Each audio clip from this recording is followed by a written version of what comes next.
So here is today's agenda. So shortly after I just go over the agenda, I'm going to spend about 30 minutes to talk about how we can use Flux to address the scheduling challenges of Exascale workflow. And then James Corbett, from Livermore's uncertainty quantification or UQ pipeline team will take over and present some of the co-design work that he did with the Flux team to unify the Flux scheduler to do some ensemble management for UQ and D&D verification validation workloads. And then shortly after that, Stephen Herbane from the Flux team will detail Flux's job and resource model, which are really at the heart of solving many difficult resource scheduling problems as a primer to our hands-on. And then for the interest time, we're not going to have a break after that, but jump right into play the full game. The demo role is going to use a recorded demo to show how Flux can be used to do workflow scheduling.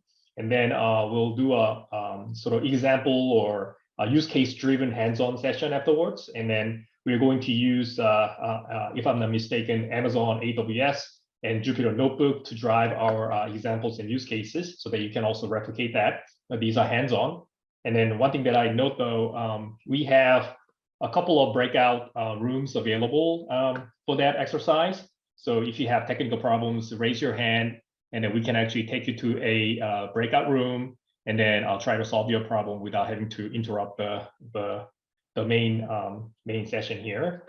And then at 3 o'clock, the people who had enough experience with Flux can bail out, or if you have, other things like try to bring up Flux on your cluster, including your own laptop one of these days, we can also do that. So, so that's at 3 o'clock to 3:30 p.m. Any questions on that? Okay, so let me move on to my slide. Okay, so so just to open up, I have been working for Livermore Computing, which is a large computing center at Livermore for about 20 years now, more or less. And those who have been working for large facilities like Livermore Computing or NERSC would agree that scheduling large centers like us is much different today than it was 5 to 10 years ago. And that's because of two broad categories of technical challenges. And one is what I call the workflow challenge, and the other one is the resource challenge. And in this talk, I'll talk how we can use Flux, our next generation resource management and scheduler, to overcome both of these challenges. But for the interest time, I'll focus more on the workflow side of the house than the resource side, although I have a couple of slides on the topic of extreme heterogeneity. Okay, so I thought it makes sense to start off with a concrete example that sort of shows what kind of workflow challenges that our users face today on high-end systems. So, so this is the workflow of Cancer Moonshot Pilot 2 team. It is nowadays called the MUMI workflow. So this is a cancer research. And what they try to do is try to develop a deep understanding on RAS family of cancer-causing genes using high-performance computing. And ideally, if they can simulate these genes at the micromolecular dynamics level like this, they'll get what they need. But the space and time requirements of MD simulations are such that you can't really do that at a biologically meaningful scale, even using pre-exascale or even exascale platforms. So they use a workflow approach as their solution, combining simulations at different scales to achieve their goals. So they use a coarse-grained continuum-based application like you see from here to simulate these genes at the membrane level. And then they run on MD application, DDCMD, to simulate the most interesting regions on the membrane at a fine-grained molecular dynamics details level. And then they use a machine learning model in the middle to determine which regions on this membrane are most interesting to do the fine-grained simulations on. And then this is a highly innovative hybrid approach. In fact, this is often said to open up a new genre of cancer research. But when this met Sierra, which is a pre-exascale system cited at Livermore, it wasn't really fun to schedule and run this workflow on our system. Particularly scheduling all those different components, each with a vastly different time and resource requirement, was particularly challenging. In the end, being able to do this on top of arguably the state-of-the-art IBM scheduler like LSF and JS Run with little or no side effect was deemed to be too difficult. So on this topic, about 3-4 years ago, we went ahead and surveyed those emerging workflows, including those who's using workflow management systems, as well as those who write their own ad hoc workflow scheduling scripts. And then what we found was that although they are from many different domains of science, they share at least 4 distinct workflow challenges on today's HPC systems. First one is the co-scheduling problem. Just like you saw from the Moomy workflow, one of the growing trends is to couple simulations at different scales and types and combine them with other services such as data stores and ML and AI. But the workflow users say that traditional schedulers and resource managers don't really provide all the features for them to be successful with co-scheduling. And the second one is the job throughput challenge. Nowadays, a large group or ensemble of often short-running jobs are pretty common, but with the traditional schedulers, with the sort of that typical centralized architecture, fall short of providing the requisite job throughput performance. So that's a challenge. And third one was the job communications and coordination problem. With a coupled and ensemble approaches common, the workflow really needs to coordinate their executions with the schedulers, as well as amongst each components. And then the traditional scheme doesn't really provide good APIs for them to use to do this communications and coordination in a meaningful way. And then finally, there's a good old portability challenge. Every time the workflows move from one batch system to another, they need to pay significant porting costs, and that was a challenge. So we set out to solve those workflow problems using Flux, but before we get to the technical material for that, here is Flux at a glance. So Flux is a large open source project that is active development at GitHub, and looking at the development history, some of the early commits were dated back to 2013, so it's been a while. And to manage the complexity associated with a large project like us, we have our GitHub organization called Flux Framework, and then we have a separate project repos underneath it. The core resource management service framework is under Flux-core, and our graph-based scheduler called Fluxion is under Flux-scat repo, et cetera, et cetera. And we do pretty rigorous CI testing within and across these projects. And then our development is quite active. In fact, we have over 15 contributors actively and on a day-to-day basis making contributions to our code base as well as research results. And some of them include the very principal engineers behind Slurm who actually are applying lessons learned from the design of and development of Slurm, which is another popular resource manager being used on HPC systems. And in terms of the growth of our code base, Flux has 2 modes of operation, and one is called single user mode, thereby an individual user like you can instantiate a Flux instance and then use it as your individualized resource manager on your batch allocation. And we mature that capability first, and then we use that in production for 3.54 years at this point. And then the second mode of operation is multi-user instance, which adds things like security, fault tolerance, and multi-user support on top of the single user support to provide a system level services. And then that capability is having its debut on Livermore systems to begin with as we're speaking. And then Flux is also a planner record for Livermore's El Capitan Exascale machine. Okay, circling back to the workflow problems, and we designed Flux specifically solve each and every workflow challenges that I presented. And if I have to say only one core capability that allows Flux to address those aforementioned problems, that would be Flux's ability to be nested within a batch resource allocation. So here, the batch resource allocation can be created by Flux itself if the facility uses it and deploys it as the system level scheduler.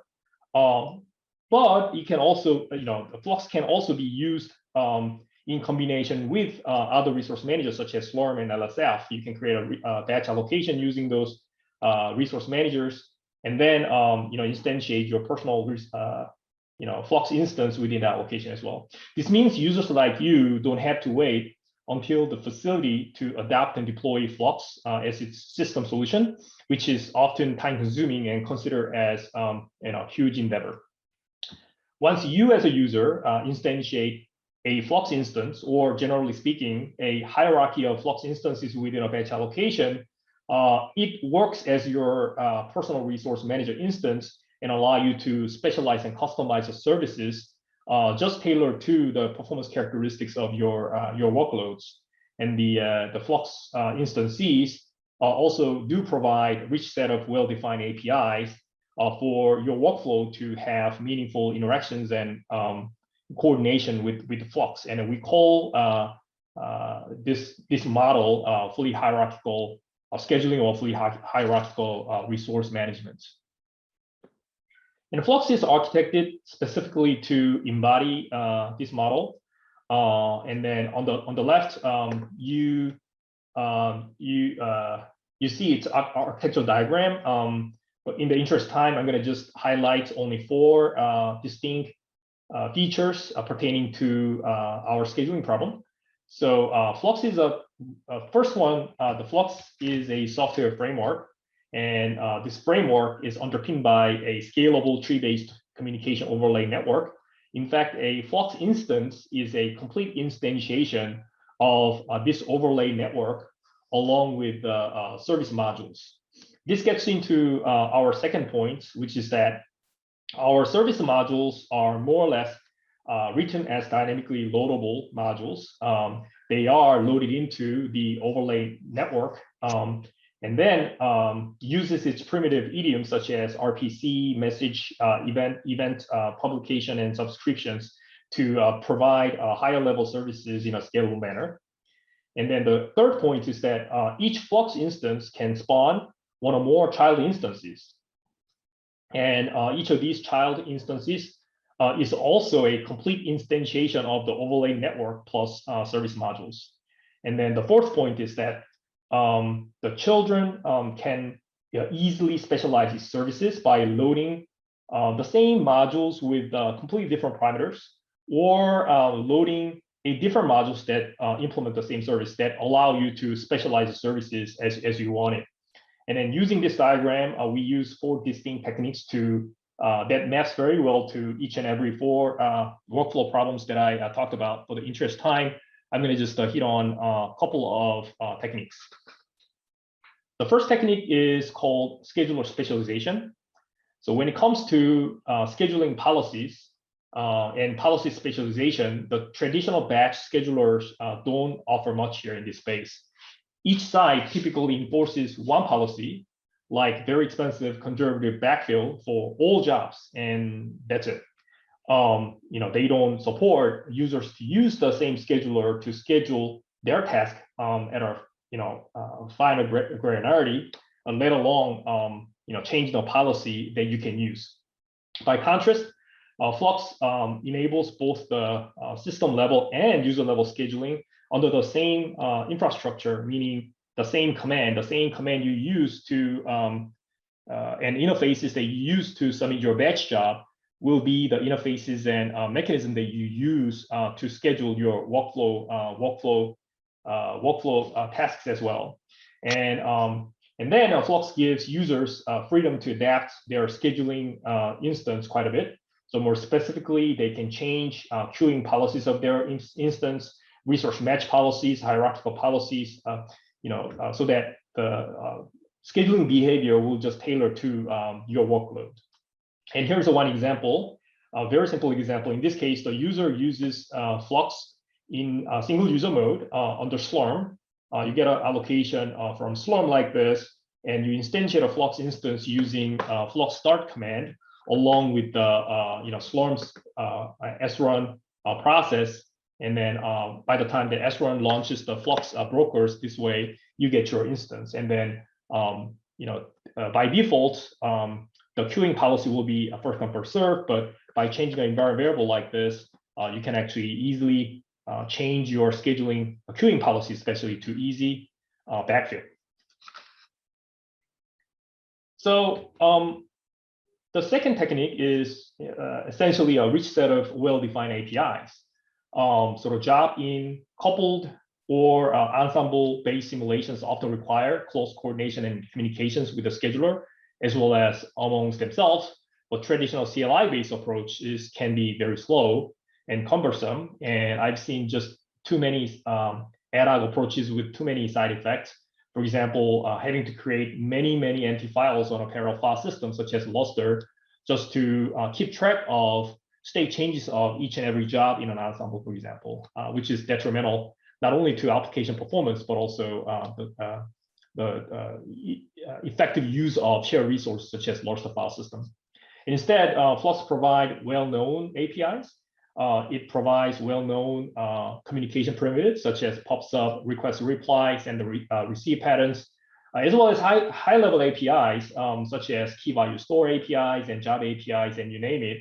And then if you go to our new read a doc page, then you will see a lot of APIs well documented. And then this screen capture shows a very small subset of C API functions.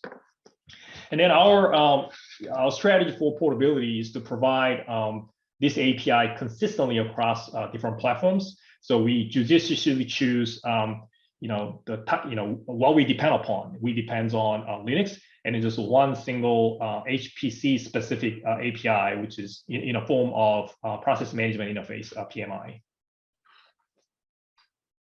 So I talked about the MUMI workflow in the beginning, and here is how the MUMI team actually solved their workflow scheduling challenges using Flux. Like I said, they combine the macro simulation with the micro simulations and have a machine learning in the middle. And their workflow manager of choice is Maestro, which is a thin layer around Flux. And then they develop a Flux adapter to it to manage the resources within the resource allocation using Flux. And this allows them to chop up the allocated resources and run heterogeneous components across different sets of resources, like this picture shows.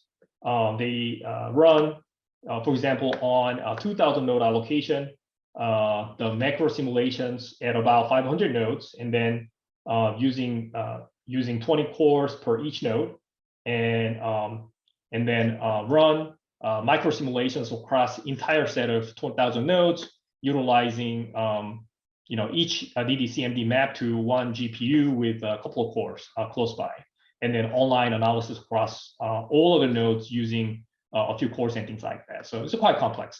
And if you actually crack open a compute node on this particular case, then you will see about 5 distinct subjobs kind of in a sophisticated manner mapped to our node local resources, including GPUs and cores and also affinity being considered. So they specialize the scheduling quite a bit, because for DDCMD, they are pretty much in a high throughput mode.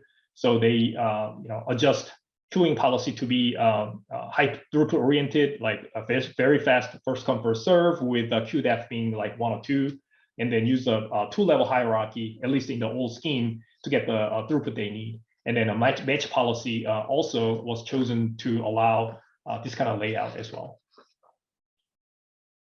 And since the MUMI team had their first integration Flux, that was about 4 years ago. They have continuously adopting new features of Flux, including our new execution services, new API set, and our graph-based scheduler called Fluxion. And then, in fact, they have been one of the most important co-design partners for Flux. And thankfully, much of the churn has been hidden from the rest of the Mumi workflow because they come to us through the Maestro tool. And then you can see some of the churns, through their release note like that. Overall, this workflow has been quite successful. We now have several DOE applications that are working towards similar heterogeneous workflows like Mumi. And then this work also won the Best Paper Award, back in 2019 supercomputing 2 years ago for its innovative computational workflow approach to cancer research. And then they recently also ran kind of newly architected Mumi workflow on Summit, utilizing entire 4,000 nodes. And then another class of workloads that we are targeting is from engineering, and especially uncertain quantification and verification validation. We have one co-design partner for that is Livermore's UQP pipeline, and last year has been very fruitful on that. We actually co-designed in such a way that we actually carve out their ad hoc scheduler and plug in the Flux scheduler in it and demonstrate the performance gains as well as software complexity reduction. But this will be talked during the presentation by James Corbett afterwards. So I'm going to skip that. And then Flux also underpins a new AI method and used in a massive machine learning and AI workflows that are running on Livermore's large systems. And then initially, they wanted to run 1 billion short running jobs. Like each job runs like 3 minutes, and everyone in this audience knows that what happens if you submit like 1 billion jobs to the batch job system. Batch job system might survive, but having that many jobs in a pending job queue will expose something akin to denial of service attack to other users, right? So they use Flux to group things together to get the throughput they need. And combining Mumi workflow as well as this workflow, along with some other recent work, we just published a paper to future generation computer systems journal. So if you guys are interested in more details about how Flux was used in those representative workflows, please follow this link. And then with the coronavirus pandemic, large HPC facilities like Livermore Computing have seen a drastic surge of complex workflows. So researchers from relevant fields kind of joined their forces to combat COVID-19 and various various new workflows have been created as a result. But this also provided some opportunity for us to enable them on Livermore system and beyond. The first workflow I'm going to highlight is our COVID-19 scenario modeling workflow. They have a collaboration among Livermore, Lannon, and NERSC, and they are required to run on an ensemble of EPICAT simulations with uncertainty quantification to model COVID-19 spread patterns. Like if you open school, 1 or 2 days a week, how differently this disease will be spread without. And because they need to respond to the urgent decision making, they need to have high throughput support, and for that they use Flux and run that on all 3 systems, NERSC, Livermore, and Oak Ridge. During this enablement, the biggest technical challenges we faced was actually multiple MPI and multiple platform support, especially on Cray systems. We had a hard time to bootstrap Cray MPI because their PMI, the library that they used to bootstrap their MPI, had a couple of vendor extensions. Ultimately, we found a workaround, but this also gave us a lesson to do a little bit more close co-design. So in fact, we are actually engaging in a co-design for MPI bootstrapping for HP Cray. So the latest endeavor in this space is our fast machine learning-based COVID-19 drug molecule design workflow in response to the need for rapid COVID-19 drug design. Several teams at Livermore combined forces with the goal to develop a highly scalable end-to-end drug design workflow. So at the end of the day, what this multidisciplinary team is trying to do is to expediently generate new drug molecules that are worthy of the next stages of the drug discovery pipeline. And there are at least 4 teams quickly combined, large-scale machine learning, L-band, and Atom, which uses the high-quality machine learned model from L-band to generate candidate molecules in a quick fashion, which has the main workflow pipeline called GMD. And then we further combine this with a Conveyor LC, which is a docking simulation application, and also ML. And finally, the workflow researchers like the Flux team members and Maestro team aiming at designing scalable workflow framework for the end-to-end operations. So this is the overall workflow. They have a generative machine learning model here, which is used to allow users to sample the most candidate drug, most likable drug molecule with the specific properties like diversity and validity and efficacy and things like that. And after we met a few times in a month, it was apparent that there are 2 major workflow scalability problems that we're going to have to overcome in order for us to be able to come up with end-to-end workflow. And of all the different components they want to compose and couple, it turns out 2 major components were not scalable, and we need a good solution for that. The first one was Conveyor LC docking simulation application. It isn't actually an MPI program. It uses the good old leader-follower pattern in which a single MPI rank 0 works as the leader and sends out molecules to simulate to each and every follower MPI ranks as the resources become available. And this is the standard centralized work stealing task scheduling algorithm. And in fact, this figure shows how Conveyor LC scalabilities vary as measured by resource utilization as you actually increase the number of nodes. And as soon as you get to 50 nodes, its resource utilization goes really steeply down. And by the time you get to 100 nodes, you only get to utilize a little over 60% of the resources. So the sweet spot here is 25 nodes. So this is okay if you want to use it as a standalone, but it's not that okay if you want to use this within a workflow setting. This means that you have to have lots of 25 node Conveyor LC jobs in an ensemble and combine that with the workflow. And then this is actually more complicated because of the second problem, which is the scalability of GMD pipeline, right?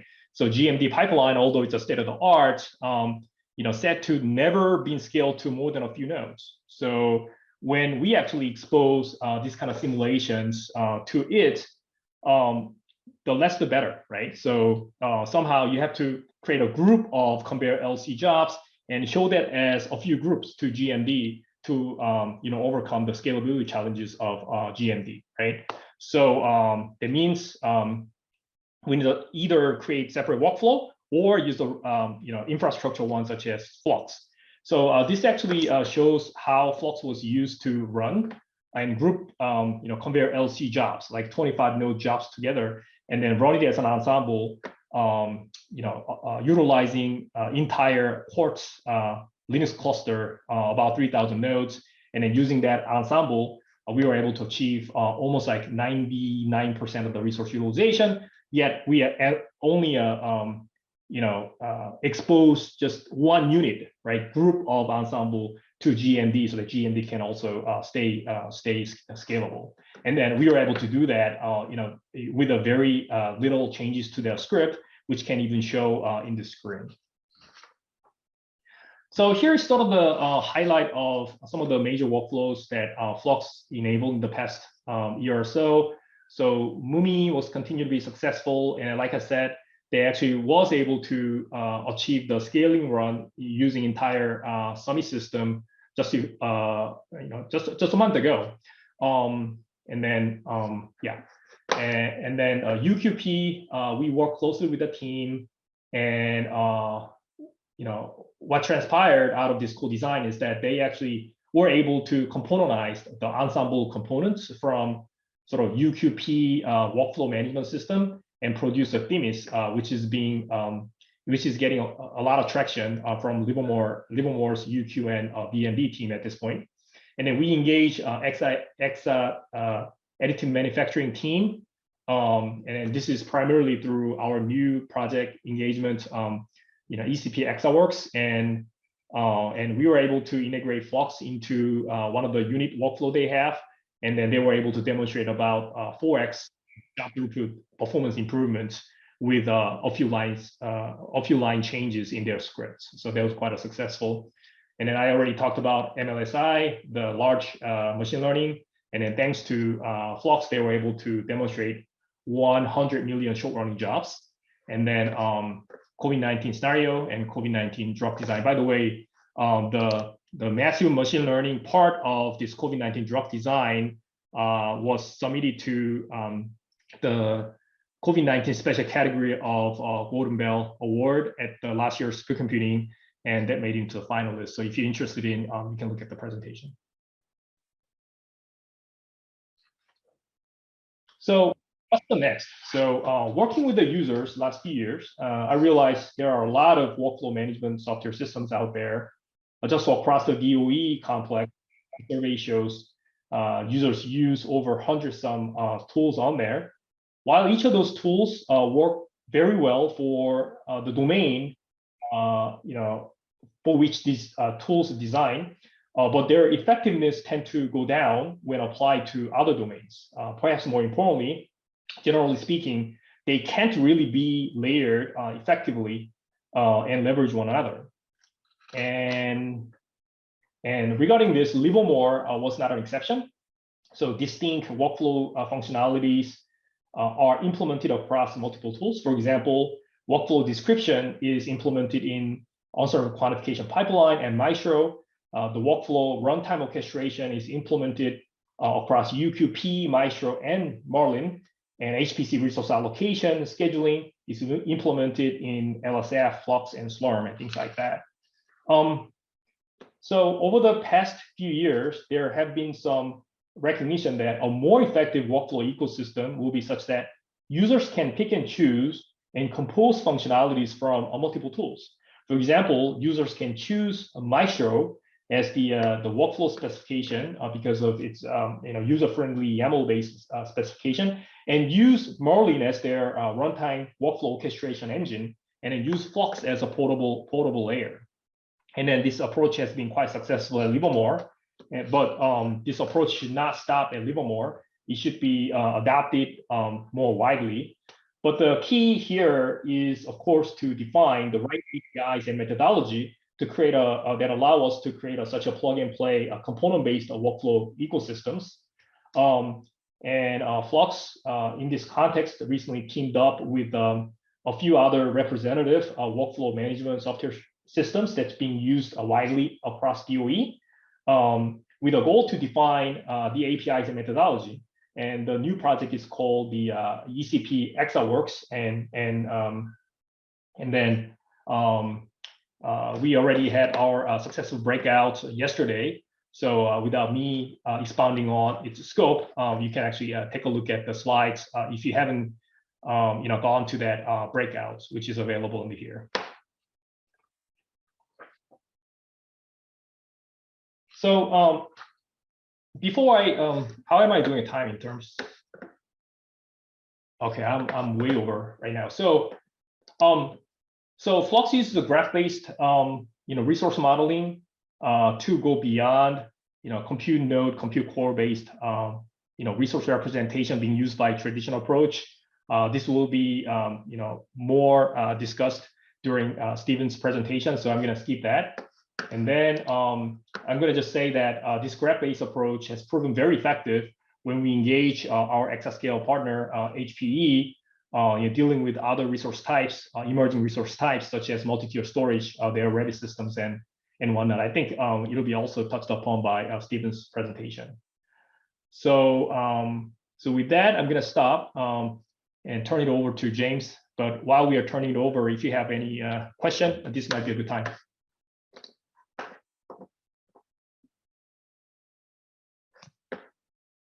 Okay, James, are you on? Yep, I'm here. Should I share my screen? Yeah, share your screen. Great. Okay.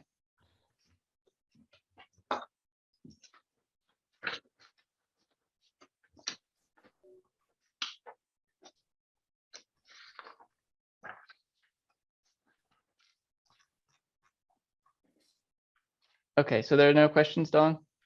I don't think so. Go ahead. Okay, so my name is James Corbett. I'm not a Flux developer. I'm a developer on LNL's UQ pipeline and Themis, which Dong talked about a little bit just now. And I'm going to be talking about Flux's impact on workflow managers. So traditional HPC schedulers like Slurm, Cobalt, and LSF are great at handling small numbers of large jobs.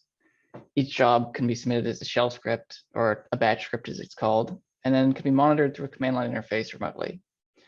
However, when a user wants to submit more than, say, 100 jobs, things can get a little tricky. First, there's the fact that some resource managers restrict the number of jobs you can submit, or the number of jobs that can be run concurrently. Second, some resource managers prioritize larger jobs. So if you had 100 single node jobs, they may take much longer to complete than some other users' single 100 node job. Lastly, though, it can just be cumbersome to submit and monitor so many jobs. So usually in a situation of wanting to submit large numbers of small jobs, users will turn to a workflow manager like Parcel or Maestro or whatever workflow manager is common at your HPC center, or they will cobble together their own workflow manager out of a few scripts that they've written themselves. And workflow managers are a great solution to this problem in many jobs, but there are two common problems with the workflow approach from a user's perspective. The first is that you have to know how to use and debug the workflow manager. And second, whatever logic that is encapsulated in your batch script needs to be translated into the language of the workflow manager. Often this is not trivial. And a feature of Flux, however, can make this kind of workflow significantly easier. As Dong mentioned earlier, one thing that's different about Flux from most of the other resource managers I mentioned, like Slurm, LSF, and Cobalt, is you can nest batch allocations within each other. So for instance, with Slurm, you request an allocation with sbatch or salloc, and then you launch tasks with srun. This is basically the only option you have. Like there's no other real configuration. With Flux, however, after you request an allocation, you're free to subdivide that allocation into smaller allocations however you want. Each subdivision can be further subdivided and so on, yielding a tree structure. This is called hierarchical scheduling. You can see kind of what this looks like on the right. We have the Slurm hierarchy on the top, and one example of a Flux hierarchy at the bottom. You can really make this Flux hierarchy however you want. It doesn't have to be symmetrical. Just you have a single Flux instance. You can partition it into multiple smaller instances. So a minute ago, I gave the example of 100 single node batch jobs as a use case that troubles resource managers like Slurm. With Flux, though, handling this kind of use case is very straightforward. You can request a single 100 node allocation and partition it into 100 single node allocations, one for each job. So I imagine that might be a little confusing. So you request a single 100 node allocation and partition it into 100 single node allocations. Do that, and you can work around the problem of fragmentation and the restrictions that compute centers put on your jobs. So the beauty of Flux's hierarchical scheduling is that it allows users to run their batch jobs in parallel with no modifications to the scripts that define each job. I'm not at all suggesting that Flux replaces workflow managers, though. Flux's hierarchical scheduling just makes certain use cases easier, and that means it can make the lives of workflow managers easier too. So I mentioned I'm a developer on LNL's Themis, and in fact, Themis already uses Flux's hierarchical scheduling to simplify its own interface. So we use hierarchical scheduling to improve performance. We can work around the performance limitations of a single scheduler by splitting up our problems into smaller problems, or I should say, work around the performance limitations of a single scheduler. And we can also make certain ensemble workflows extremely simple because whatever logic is encapsulated in each batch script does not need to change whatsoever.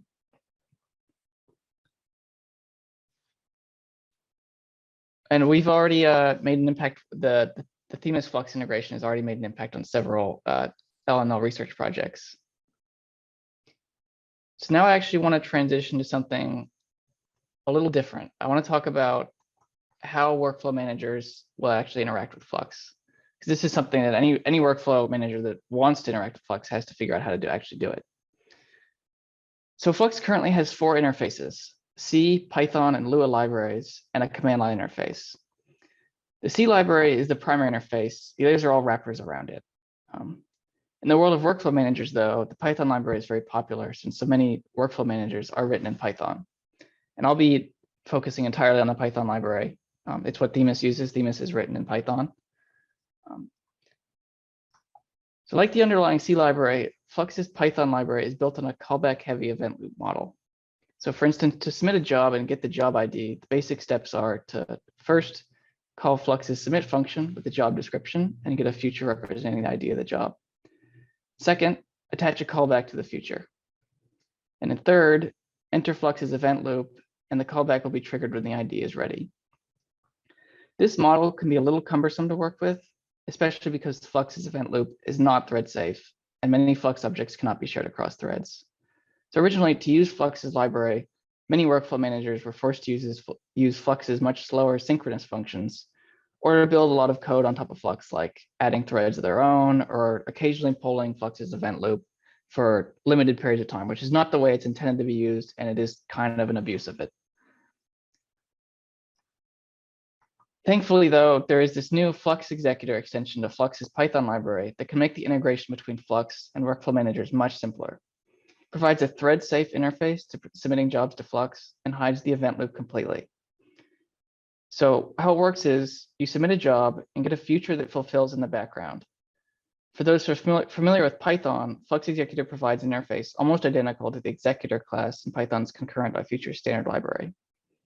And as you can see on the right, it takes just 11 lines of code to submit a collection of jobs, log their event updates, and collect their results. You never see Flux's event loop. And although you can still add callbacks, the callbacks will fire in a separate thread. So you never, everything happens in the background. And a new feature that should be coming soon to Flux's Python library is Async Io Integration.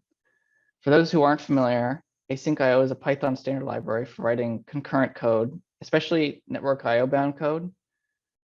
So by using async and await syntax, users can write code that looks and feels as if it was looks and feels as if it was synchronous. So this new prototype extension to Flux's Python bindings integrates Flux's and Async Io's event loops. Flux's event loop and callbacks are completely hidden from the user, just like with Flux Executor.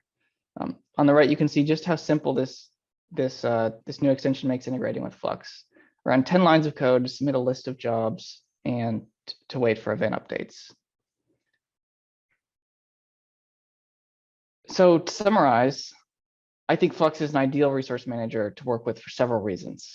If you're a user who just wants to submit a bunch of predefined jobs, you can use Flux's hierarchical scheduling features. For more complex workflows, workflow managers are still a good fit, and sometimes workflow managers can benefit from hierarchical scheduling themselves. And lastly, if you're a developer on a workflow manager written in Python like I am, Flux is very satisfying to develop on top of. It has a couple of excellent interfaces which provide fast and easy methods of submitting and monitoring jobs, as well as much more. I'm a little bit biased because I contributed to a lot of these interfaces, but anyway, that's really all I have for you today. Looks like we're a little bit back on track in terms of time. So if there are any questions, please shoot. I know I went over that pretty quickly. Are there any questions for James?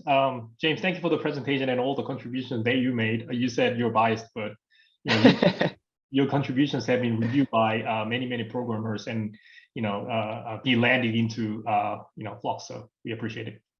I'm sure there are a lot of you, who do ensemble-based workflow can relate to what James was saying. So this might be a good time for quick questions. So while you're thinking about your questions, maybe Stephen, you can start to show your slides. Yeah, also, if you have any questions for me in particular, just shoot them to me in the chat, or yeah, is there maybe another way I could share for getting into contact with me? But anyway.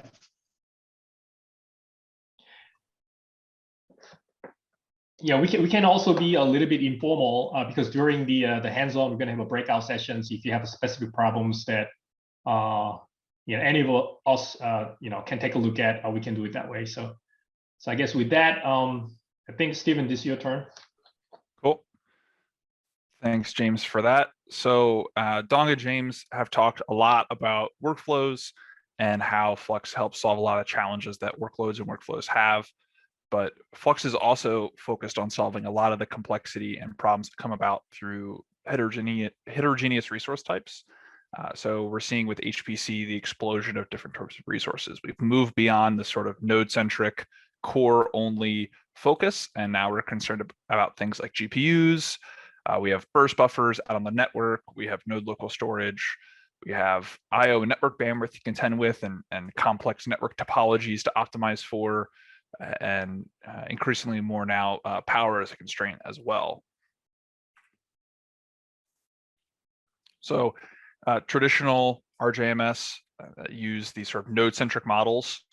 So Slurm uses a bitmap where each bit represents whether a node is free or not, and then they can sort of tack on these additional resources within a node.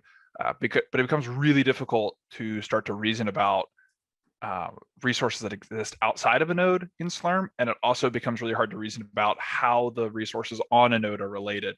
Which GPUs are under which sockets, and sort of these data structures aren't conducive to that sort of reasoning and algorithms. Same thing for other schedulers like PBS Pro and most of the other HPC schedulers you're familiar with. And so, HPC has become far more complex. We care a lot about how our processes are distributed on a node. We want to distribute across sockets to maximize performance, or we want to make sure that we grab a core and a GPU that are on the same node. Or in the case of Mumi, they had a really particular request where they wanted 2 cores that shared an L1 cache and a GPU all on the same socket. And so when you start getting to these really nitty-gritty resource requirements using things like bitmaps, linked lists, that becomes quite unwieldy. So Flux takes a different approach. We represent our resources as vertices in a graph, and then the edges between those vertices are the relationships between them. So in this case, you can see on the right, we have a rack inside of a cluster, and we have an edge switch and its relationship to the core switch. And so you can have these are color-coded because they're actually different subsystems. So we have sort of the containment or hardware subsystem, and then we have our network subsystem. And you can see from this that those different subsystems can actually interact and be linked into the same graph. And so you can do all sorts of cool things in modeling your cluster using this graph. And one of the big benefits of this is we can write one algorithm that works, one traversal, one graph matching algorithm, and it can work for a broad swath of supercomputers. And so if you're currently working on a CPU only multi-core cluster, and then your site seats a GPU enabled cluster, you don't have to change any of the code of Flux. You just input a different graph, and that same graph traversal will work. Same thing's happening with our systems like El Capitan. They're coming in with all of these new architectures, all of these new different resources, and we don't have to update any of the code in Flux. We just update the graph that goes into the graph scheduler. And we've even gone and done things like disaggregated clusters where there isn't even a concept of a node anymore. And Flux is able to schedule and allocate resources on that because of our graph scheduler. So it adds a lot of flexibility and power. So how do users interact with this graph scheduler? It's through what we call job spec. You can see a YAML version of the job spec on the right here. And this is basically an abstract resource request. You're specifying your own little graph in an abstract way, and then the Flux graph scheduler will do a a matching between this and the broader thing. So here we're asking for some racks in a cluster, and then we have some slots, which is where our tasks get executed. It's the only virtual, like non-physical resource type, but this is where our processes will actually spin up. And then inside of that, we have our nodes, sockets, and cores. And then we have our task session, which is saying on this particular slot, please run this executable with, potentially there could be environment variables and all sorts of other metadata in this job spec. So this is quite nice for other reasons besides the graph matching, because now you actually have job provenance where you can go back in time and you can say, like, what was my environment when I ran this particular job? You just pull up the job spec and all of that data is there. Right, so like I was saying, our graph scheduler is basically, we have our set of resources, we have our abstract request from the user, and we just have to do a match to find the valid set of resources that match the user's requirements, and then we can score them and produce a concrete set of resources that we allocate to the user. And of course, graph algorithms can be quite complex and costly. So we have a whole bunch of cool stuff like filtering and pruning that make this a lot faster. So I was talking about those different subsystems, like hardware versus the network. We don't care about network optimization for a particular job. We can filter out the network subsystem, reducing the complexity of the problem. We can also do pruning, where we can actually cache information about how many free nodes are underneath this particular rack. And we can cut off the descent into that subtree if the number of nodes the user is requesting couldn't be satisfied. So how have we used this graph scheduler already? As I was mentioning, El Capitan is presenting some interesting use cases for our graph scheduler. As you can see, flops are blowing up on our systems, but our parallel file system IO bandwidth isn't necessarily keeping pace. We've seen this for a few generations now, and it's only going to get worse with the Exascale systems. And so to answer that, systems have been just popping up with SSDs everywhere, right? There's SSDs on the node, there's SSDs out on the network, there's SSDs out on the file system. And for something like El Capitan, you'll see sort of SSDs everywhere. And we have to understand from a scheduling perspective where those SSDs are located, how compute nodes and applications are accessing them. Are they accessing them over the network? Are they accessing them directly? And how can we optimize and produce schedules that work for those jobs as they're trying to run? Another use case that we've had is in some research with performance variation aware scheduling. So this is work done by Tapasya Patki and her collaborators, where they put a power bound on the processors on our cluster courts and then ran an application. And you'll see that there's a whole bunch of nodes that when put under a power bound, their processors don't perform very well. So this performance variation isn't as large on an unbounded system, but it really starts to show itself under that power bound. And so you can see like a 2.5x difference between the slowest and fastest node for different applications. And if you cluster these, you can see there's roughly 5 different performance classes, and the nodes aren't necessarily uniformly distributed across those.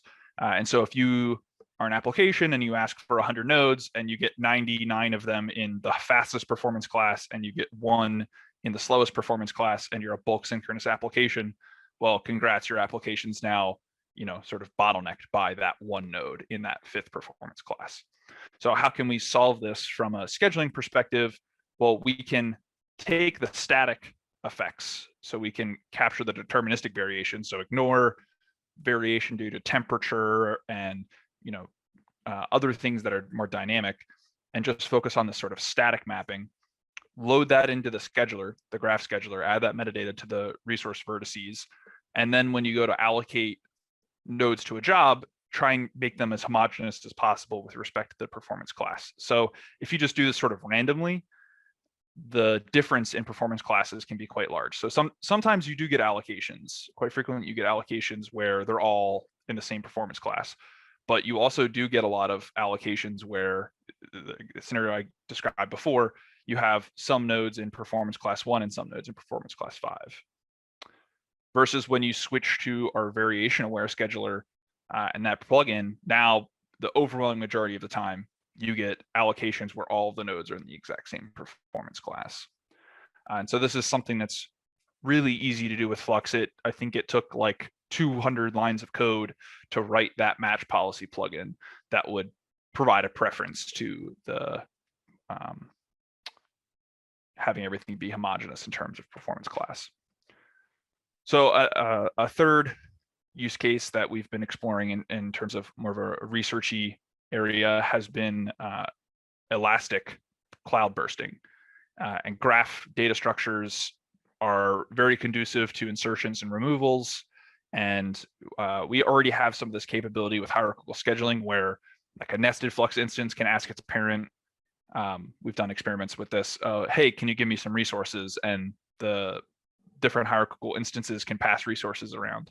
Well, you know, if that request just percolates up to the top level instance can then just push that up to AWS and say like, hey, I have a user asking for more GPUs. Do you have any available?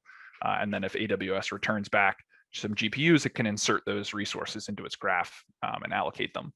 And because we have the full power of a graph at our disposal, we can also do cool things like if AWS returns back, I'm forgetting the name of the interface, but you can, I think it's called Flock. I could be wrong there though, where you can basically say like, hey, AWS, give me 100 nodes or 100 VMs of this type or 100 cores. You can be as precise or as imprecise with your request as you want, and AWS will go find you the cheapest VMs, and it could return multiple different availability zones. And so we can actually embed that availability zone information in the graph structure itself.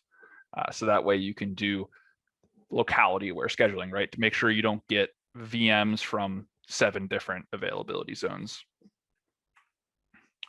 All right, so with that, I will hand the baton over to Dan. All right, great. Answer questions in the process. You guys have any questions for Stephen or other two presenters? We still have some time.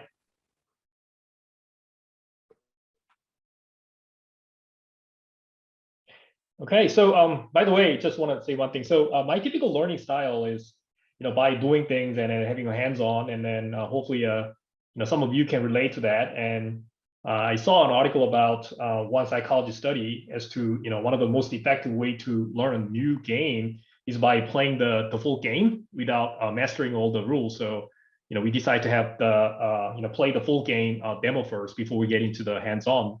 And then Dan volunteered to provide that. So Dan, it's your turn. All right, sounds good. Can everyone hear me okay and see my terminal, hopefully? I hope I've sized that appropriately. It's sometimes a bit difficult to figure out given my wide screen. It looks good to me, at least. Okay, the size is good too? Yes. Great. Okay, so yeah, thanks for the introduction, Dong. This is kind of a pre-recorded demo that we did a while back on NERSC systems. So those of you who are familiar with Cori will have seen this before. But basically, what we're showing here is just that Flux is installed in a pretty common area, and it's pretty easy to actually load up Flux. Flux isn't on Cori, at least, and in many other systems, you don't need any sort of particular or specialization of the Flux install itself. So again, you can see that it's in a standard location, and let's get into actually bootstrapping Flux under Slurm. And I just want to highlight that this doesn't have to be under Slurm. It's not by nature connected to Slurm. This could be LSF or the RJMS or job scheduler of your choosing. So let's actually make an allocation on Cori for a couple nodes, a couple Haswell nodes for 60 minutes in the interactive QoS. And now we've got a couple nodes, and we're going to use the Slurm parallel launcher to start up a couple Flux processes. So from there, we can use the Flux HWLUC interface, which, as you'll see, shows you exactly what Flux has discovered. So in other words, basically what I'm trying to demonstrate, or what we're trying to demonstrate here, is that Flux is kind of like packaging up your own private cluster within a cluster. All right, so let's get into some of the CLI basics for how you actually use Flux. So we're going to start off with a mini run, which you'll notice actually is very similar in syntax to srun, and that's by design. That kind of facilitates people who are familiar with Slurm already. And you notice that it just prints out the host name of the nodes that the two Flux processes are running on, and you can actually increase that number of processes, so it'll spit out 4 host names per each node. All right, so you can print out the help, and you see that, again, this is pretty similar to Slurm, to srun, with a key difference, and that is basically the input and output. You'll notice that there's some indication of a KVS here. I'll talk about the key value store a little bit later, in just a little bit, but just to show you that this is pretty friendly and familiar in terms of the way that the interface looks. So let's get into some of the jobs, the Flux jobs interface. So Flux jobs without any options will just show the running jobs. And if you pass it the -A flag, you can actually show all of the, basically all the jobs that it's aware of. And you'll notice that you get a cool coloring. So green is indicative of a successfully completed job. And if we actually submit a sleep 0 or sleep infinity task and then subsequently cancel that, well, first of all, you see it's running, and then let's actually kill it. And now you'll see if we do Flux jobs -A again, you'll see that the failed job or the cancel job is actually indicated in red. So let's take a look at a pretty super simple MPI hello world example. So what we're going to do here is just demonstrate that we're unloading like a vendor-specific Cray mpitch MPI along with the Intel compiler, and then loading GCC and mpitch, and then doing a really simple mini run inside of this. And we'll do a batch submission of this. So this is Flux mini batch. This looks a lot like the Slurm S batch. We're running with 32 processes per node on 2 nodes with the hello world script. And we'll see that that is actually running. And it's completed quickly as expected. And we see that by default, like Slurm, Flux will actually output the standard output to a file, which we can take a look at. Notice that it has 64 lines as expected, because you'd expect 64 outputs per, 32 outputs per node.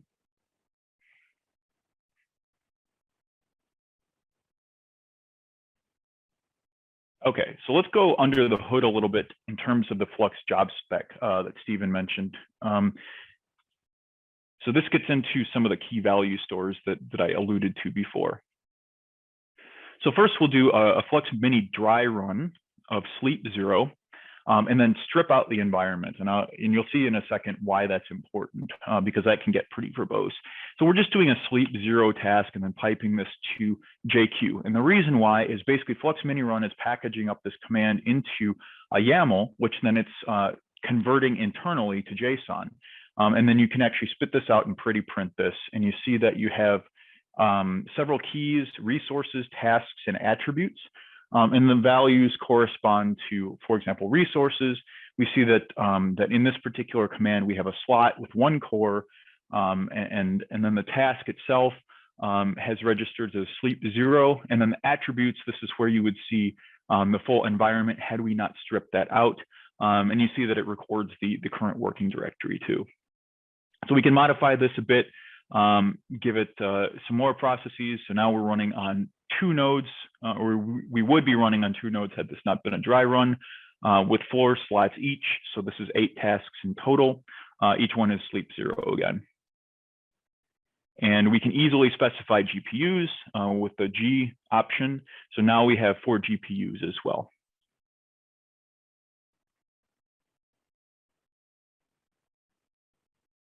Okay, so the Flux job actually will give you information on completed jobs too, including the job spec itself. So this goes back to the key value store. So the key value store actually stores the submitted job spec. So you have a ton of provenance in terms of the jobs that have run.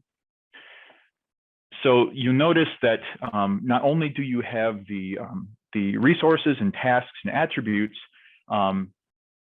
but now you also have the batch script that was actually submitted from the simple MPI hello world example that we have. So it takes the entire batch script, reads it off the file system, and then puts it into the key value store. Okay, so one of the other things that you can do with the Flux Job Info is print out the R, which we refer to as the resources that were allocated to the particular job. So you notice that basically you have rank 0 is running on node 225, and rank 1 was running on node 226 with the corresponding 32 cores each. And if we want to take a look at one of the other jobs, we can just switch the job ID. This corresponds to one of the host name jobs. Now, we've talked a lot about the CLI, but Flux also offers APIs too for C and Python. And let's focus on the Python API, because that's a pretty common one. Most people are pretty familiar with Python. So you can follow along or take a look at some of these examples in the Git repo if you've checked that out. So we're going to focus on the async bulk job submit. So let's take a look at what this bulk submit is doing. Basically, it's taking files and opening each one of the files sequentially, and then submitting each one of the contents of the files as job spec, and then waiting on them, making them waitable.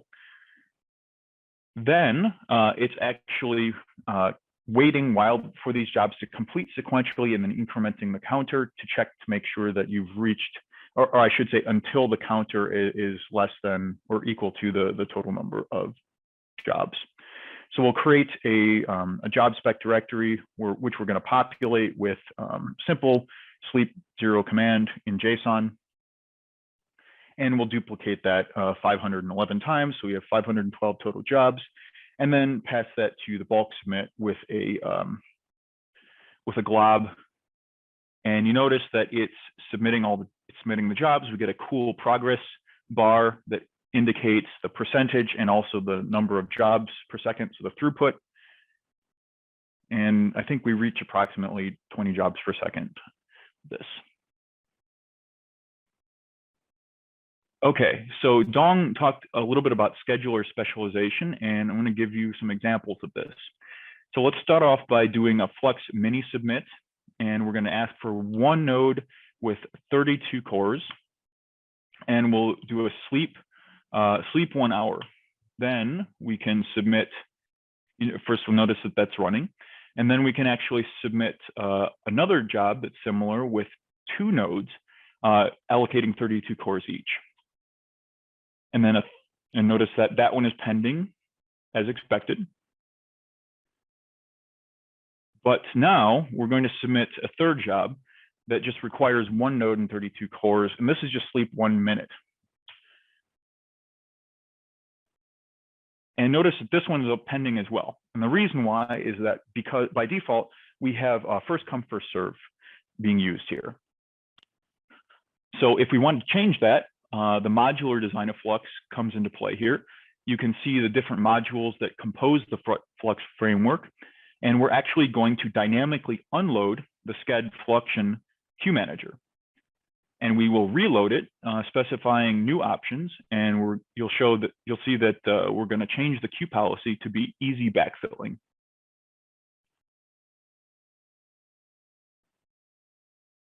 Now you can tell that both of the jobs that only require 1 node are running. And let's clear all that stuff out and move on to the high throughput section. So we're going to do, I'll show you some high throughput via hierarchical scheduling here. So this is actually an interface called Flux Tree. And what's going on here is basically we're creating a tree or kind of a topology of subordinate schedulers. So the idea is if you have, it's almost like if you have an ensemble or some other easily divisible workflow, you can create multiple hierarchies of schedulers. And in this case, what we're doing is the T option is saying we want to create one level of 8 subordinate schedulers, and we're actually going to run 512 jobs. So that means each one of those schedulers is going to be managing and scheduling 64 subordinate tasks. Each one of them is going to be a Flux Mini submit of just sleep 0. And if we print out the Flux jobs with the last 10 of them, you notice that we should have 8 Flux tree jobs. And then within each one of those Flux tree jobs, we would see 64 completed sleep 0 tasks. So we can switch this up and have a lot more flexibility in the topology. We can first of all have 2 levels. So what I'm doing with the T option here is saying we now have 2 levels of Flux schedulers. The first one contains 2 schedulers, each of which on the second level contains 8. So we have 16 subordinate schedulers. So then each one of them is actually going to be submitting 32 sleep 0 tasks. And we can, at each level, specify the queuing options and the queue depth. So this is extremely flexible. And also the match policy itself.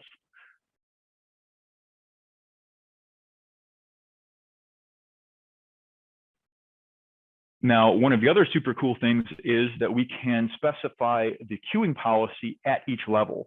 So the division with the colon here specifies the level at which that policy applies within the scheduling topology.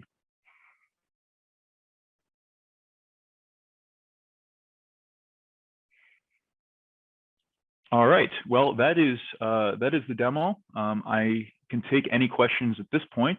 I'm not exactly sure where I am on time, but I suspect a little bit under. Yeah, you still have a few minutes left. So there was an interesting question about, you know, if you can instantiate a Flux instance with a slot allocation and submit jobs to it from outside, and then, you know, from the chat room, and answer is yes. And then, you know, each Flux instance has Flux URI, which you can use to connect to, you know, using Flux proxy and, you know, or Flux APIs. And then you can drive actions on that target Flux instance using the connector.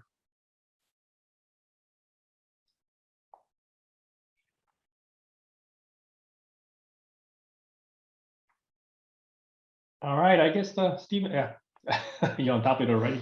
Thanks. Cool. Yeah, so now we're going to go ahead and transition into our hands-on session. So this is an opportunity for you all to actually hop in and play around with Flux. So we have a couple of options available to you. If you have Docker on your local machine or on a machine that you have quick access to, we actually pushed an image up to Docker Hub under the Flux RM organization. And so you can just go ahead and run that. It has a default command that will spin up a Flux instance in a Jupyter notebook and print out, you know, the URL that you need to run. So as an example here, is that font big enough? Should I can do Docker run. We'll do TI for interactive and getting a terminal. And then we need to pass it port forwarding for the Jupyter Notebook ports, Flux RM, ECP tutorial 2021. And so when you go to run that, it will actually fire up a notebook, and you can just copy and paste this 127 URL. If you don't have Docker, don't worry, we have an option for you. So I can just go into the browser running on my Mac, punch that in, click on this IPython notebook, and you're good to go.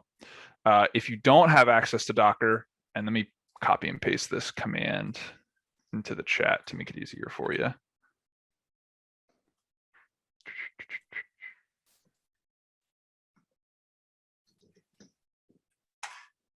Okay, and yeah, okay, so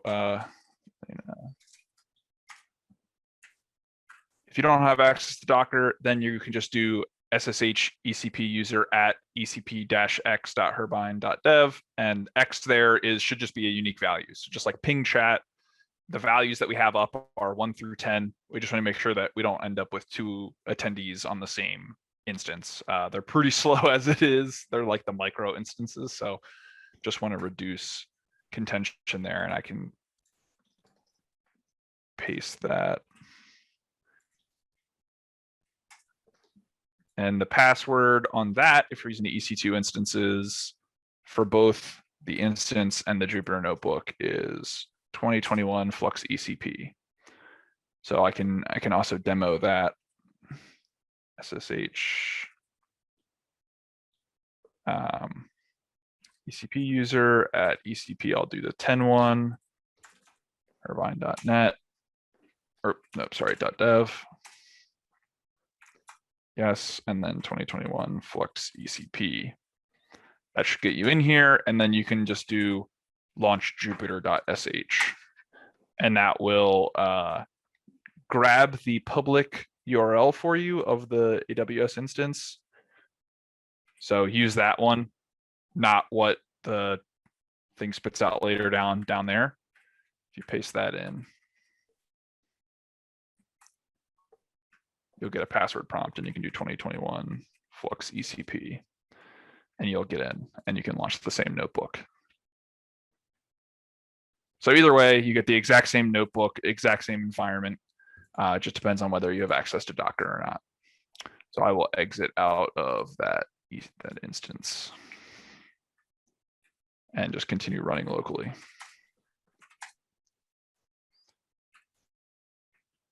Okay. And the Docker image is going to stay up on Docker Hub in perpetuity. So you can feel free to come back a week, a month, a year from now and rerun the exact same tutorial locally. These EC2 instances, we'll keep them up for maybe like half an hour after the tutorial. And then we're going to kill them off just because they cost us money. But in the next section, after this hands-on tutorials part's done, we can help you get things up and running on your own cluster. We're calling that the bring your own cluster, BYOC. Okay, so this hands-on tutorial was kind of written for the most part that you can go through it on your own if you want. But I figured I'll just go ahead and share my screen. We can go through this together. You can follow along in your own Jupyter notebook, or you can watch the screen share. But this is meant to be interactive, so please feel free to chime in and either drop questions in chat or unmute yourself and ask questions. We can go off the rails and sort of do a whole bunch of different things. So, one request has already been to show off the Flux URI capability, so we can do that and sort of do a Flux proxy with that. So any questions before I dive into it? There are some questions about X and things like that. I'm not well versed to answer those questions. Could either you or Tapasya can address that? Yeah, so John, can you just do 2? Lena, if you do 1, John, can you do 2?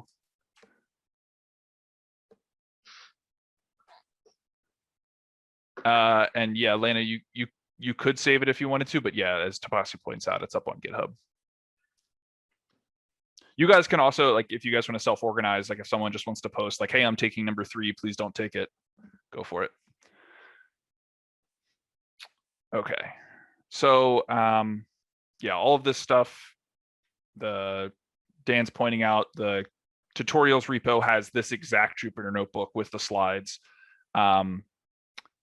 And then this Jupyter notebook was made based on code and examples found in our workflow examples repo. So if you want to see like sort of standalone Python scripts, you can check that as well. Check that out as well. So we've already kind of seen this with Dan's demo, but just wanted to clarify what's happening under the hood here. We use Flux Start to bootstrap Flux, and so on an HPC system, like for example on a Slurm cluster, but it could be an LSF cluster, it could be a PBS cluster, it could be a Cobalt cluster. You would run Flux just like an MPI job where you use the parallel launcher and you say, srun Flux Start. And Flux will automatically, using the same interface as MPI, talk to the resource manager that it's booting up under and figure out what's the size of my allocation, what nodes am I starting on, and sort of bootstrap that way. Since we're not running on clusters and we're running on local machines or VMs, we have to sort of fake it. And so we're using a testing feature, like a debugging feature that Flux has, and that is this ~size flag. So we can say Flux Start ~size equals 4, and that will actually tell Flux, hey, spin up 4 brokers on this node and make a sort of pseudo 4 node cluster.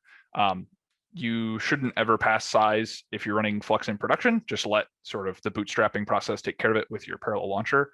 But for testing on something like this, it's a nice little way to, fake a bigger cluster than we actually have access to. So we can start up a Flux instance and make it think we have 4 nodes.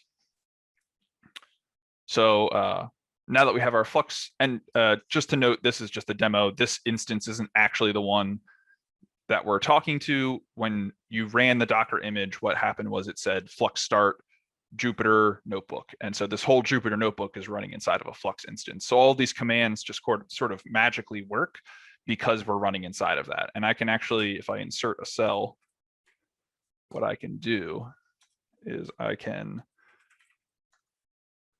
print that magic Flux URI. So this all works because when you run the Flux command, one of the first things it does is it looks for this environment variable. And so this is a Unix domain socket running on the local system, and it looks for that and it connects into the Flux instance pointed to by that variable. And so if you change that variable to some other value, you'll actually change the Flux instance that you're talking to. And I can also point out here, there's a couple of variables that Flux sets with that Flux Start. So it's going to set like an exec path and a connector path and a module path. These are all just sort of internal things that we take advantage of, and you can tweak if you want. Okay, so submitting jobs to Flux. Right now, the best way to do that is through the Flux Mini command. This is sort of our version 1 set of interfaces that are designed to be really simple. They focus on nodes, cores, GPUs, and there are 5 subcommands to Flux Mini. There is submit, run, bulk submit, batch, and alloc. And so I know that's a lot. We're going to start with just going over submit and run, which are sort of like twins. Then we'll talk about bulk submit, which is sort of like a specialization. You saw an example of it. Dan showed an example. It's sort of the bulky batch version of these two. And then we'll talk about batch and alloc, which are, again, kind of twins. So in the case of submit, you're submitting a job and you're getting back a job ID. And that job gets ingested by Flux, queued, scheduled, executed, and then at some point it completes. And all of that is sort of abstracted away from you, and you just see a job ID. And then you can use that job ID as a handle to get information. We saw in Dan's demo, we can get the resources that it was allocated. We can get the standard out and standard error. We can do all sorts of things. So if I insert a cell below, I can show an example of Flux Job Attach, where I paste in that job ID, and we should get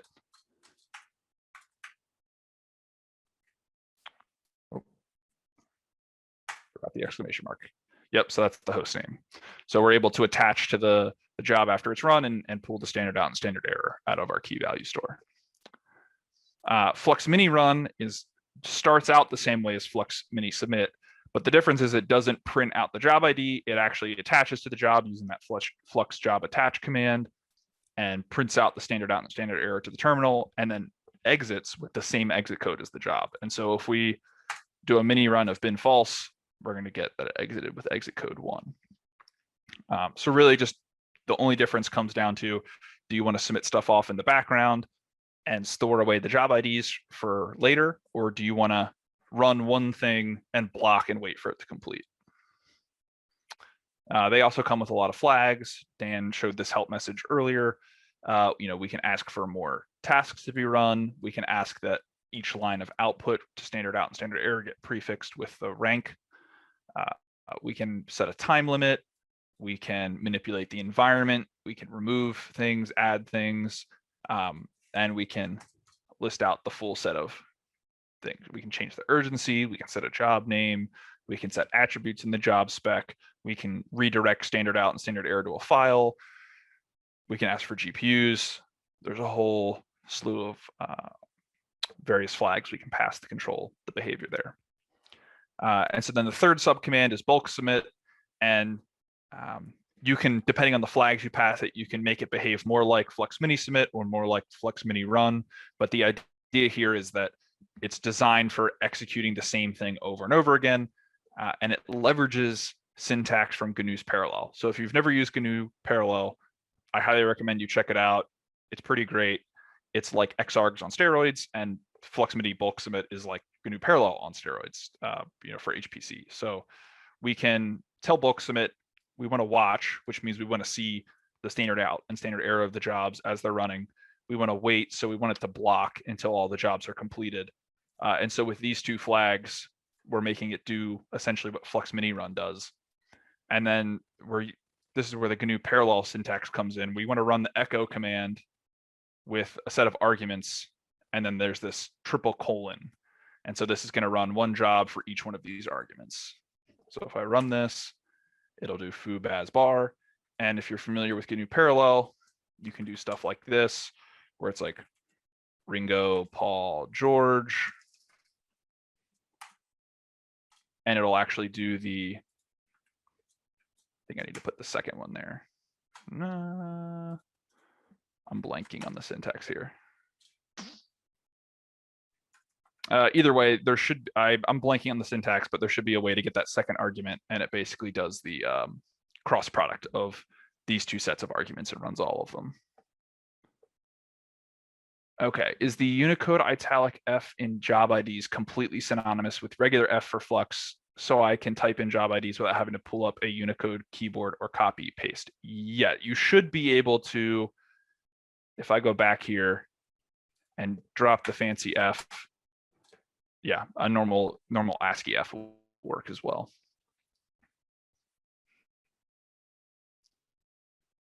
And if you're working on a Mac, it should be maybe it doesn't work in Firefox. Thought it was like meta F. Anyway, yeah, normal ASCII F works just fine.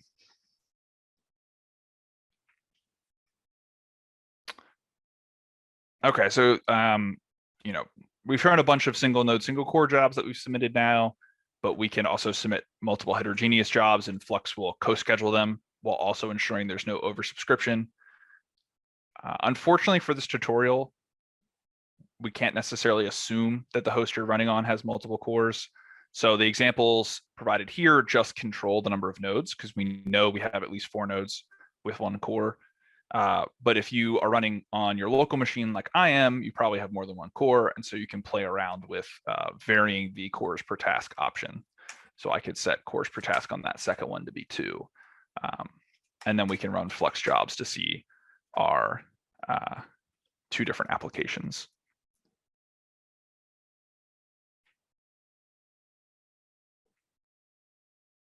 Pause for a second for questions.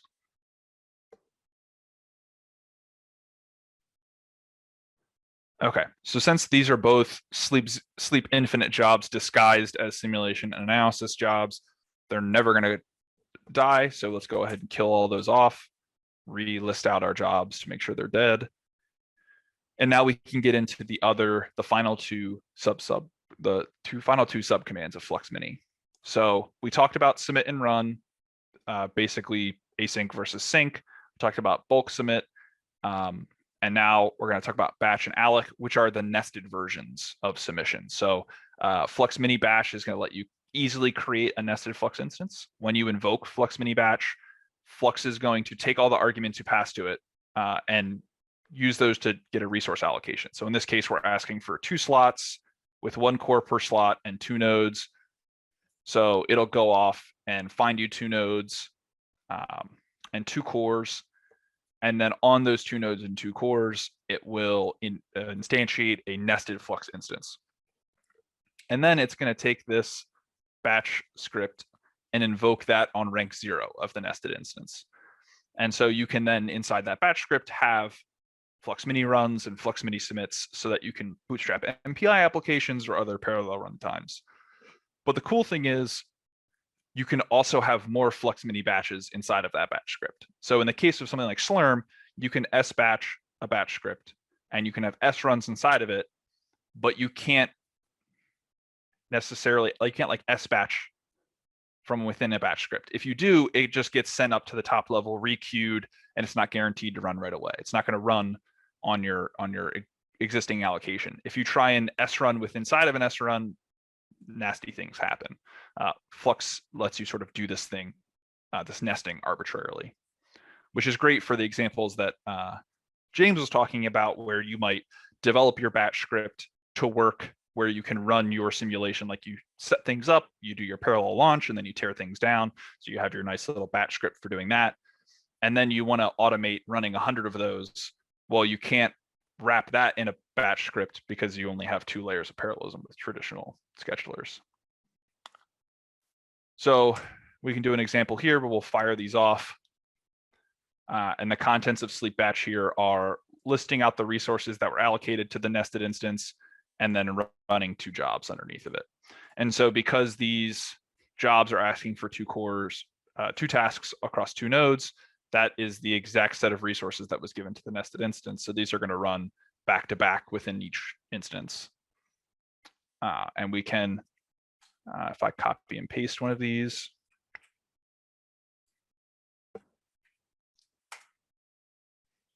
we can actually look at what resources were allocated to one of those nested instances. We can dump its output, and you can see it's telling you, hey, the standard out and standard error were redirected to a file. We can then cap the file, and it'll tell you, hey, I've started my batch job. I'm printing the resources. Here's that resource list output. We can see it was granted 2 nodes and 2 cores, and then it goes ahead and launches those nested jobs. Okay, I'll stop again for questions before we move on to the Python API.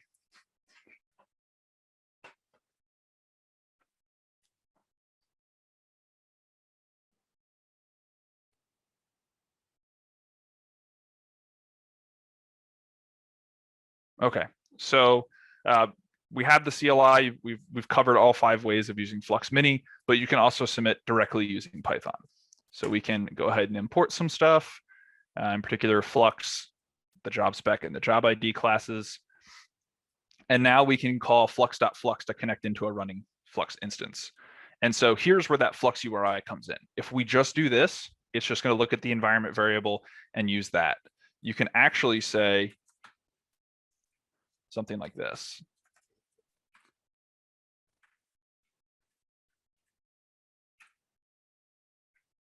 So that even if your Python process isn't a sub-process of the Flux instance, it can still connect into it. This assumes you're running on the same node. If you're not running on the same node, you can use our SSH connector, and you can do something like that. And so it'll actually SSH onto the remote node and try and connect into the Unix domain socket on that remote node. And so that'll get you that capability of launching a Flux instance on a allocation and then connecting into it from a login node. And then once we're connected in, we have our Flux handle. We can go ahead and construct some job spec. And so that's that YAML I was showing in the resource model, where it's going to have all of the resource requirements, and Dan was showing in his demo. In this case, we want to run a command compute.py. It does a print. It doesn't do anything fancy. 1 task, 1 node, 1 core. And then we can, change the current working directory, and then we can submit it. So if I do that, we'll see there's the job ID. So this is essentially, a really small example of what we did with Flux Mini Submit with some hard-coded resource requirements. And there was a question about the base 58 versus not. So if we go to the documentation really quick, we have a read the docs. We can go to our Python documentation and pull up Flux job ID. There's actually a couple different representations. So F58 is that fancy, base 58 encoded version. We can also get like mnemonic representations. So You know, if you're talking to like the Livermore Computing has a hotline, and if you're talking to them, it may not be too fun to spell out a base 58 thing, so you can dump words: Plume, Vincent, Lotus, Acrobat, Actor, Academy. And if I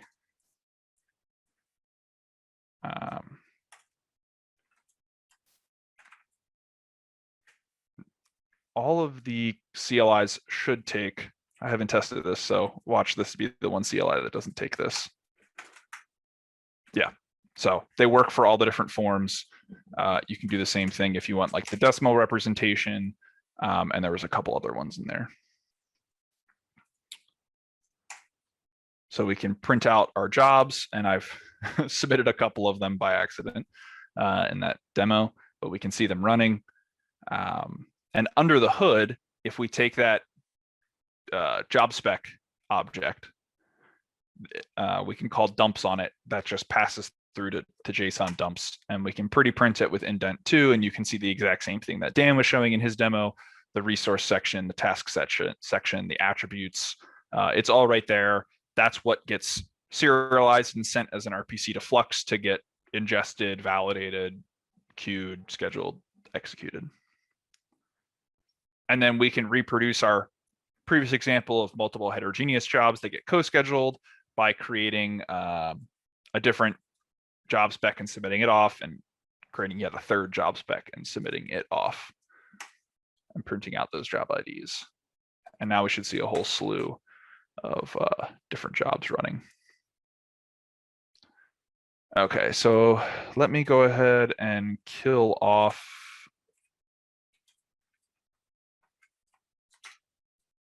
all the different jobs. And then, okay, is the Flux URI always created in Tempter? Is there a way to change the temporary directory where it's created to handle systems that might have multiple login nodes? Yeah, there is. So if I go all the way back to the top, we have our Flux Start here. I can pass in --help, and there is a way. Is it the scratch-dir?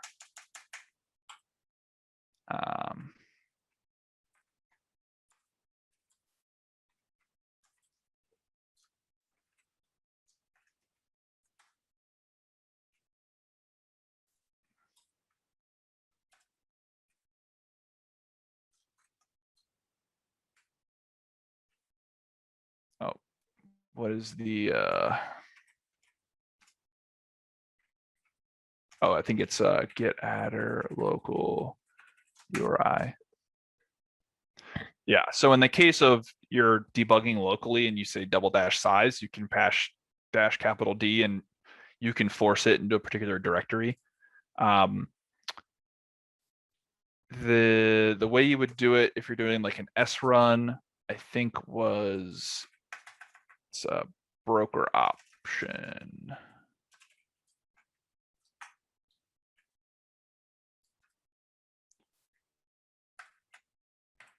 So I think it's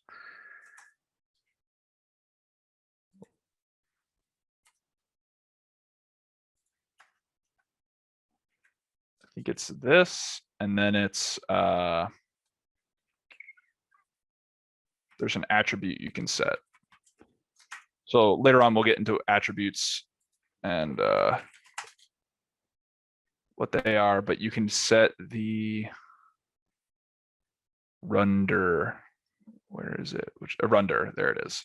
So you can set this rundir at start, and that will control where they end up.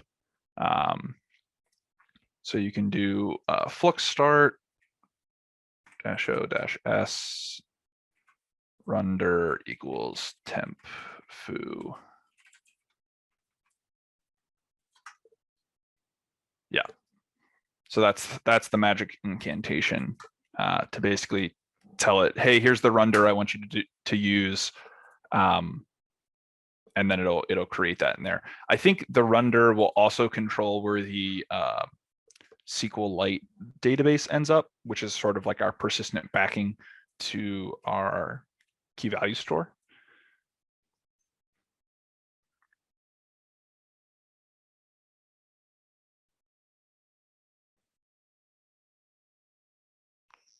Okay, so right, so we submitted a bunch of stuff. So now we can demo the Flux Executor that James was talking about. And so this is the method that uses Python's concurrent.futures interface. And so we can instantiate the executor with a context manager. We can create a job spec. We can submit a bunch of those job specs to the executor. And on the back end, it's going to spin up a bunch of threads, connect into the Flux instance, and submit from those threads in parallel. And it's going to return back a list of futures. And these are Python futures, not Flux futures. And so then we can iterate over those futures and grab the job IDs. There's also some cool interfaces where you can basically get an iterator where you can say like for job in as the job's complete. I forget the exact function, but you can basically iterate over the futures as they're fulfilled by the executor rather than waiting for them all to complete at the same time. So there's a lot of cool interfaces there, and we can go ahead and run this. And even on my dinky laptop, it submits the jobs insanely fast, hundreds of jobs a second, and completes them at tens of jobs a second. So I know I think on those little dinky AWS VMs, it's like tens of jobs a second, like 10 jobs a second, but you know, gets faster the beefier your machine is. Okay, so that's CLI submission. That's submitting via the API in Python. We also have a C API and a Lua API that we're not going to get into here. So now I'm going to sort of dive into some of the internals, diving deeper into the internals of Flux, and talk about how it populates the resource graph. We talk about attributes, talking about bootstrapping. Oh, wow.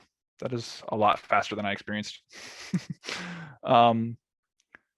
So as Dan mentioned, Flux uses HWLock to populate its resource graph when you're starting it up, not as a system instance. So if you're just doing like srun Flux Start, as part of that boot up process, it's going to run HWLock, figure out what's on each node, and populate its resource graph off of that. So we can run that command. The info will give you a little summary, but you can actually dump the raw HWLock XML that Flux finds.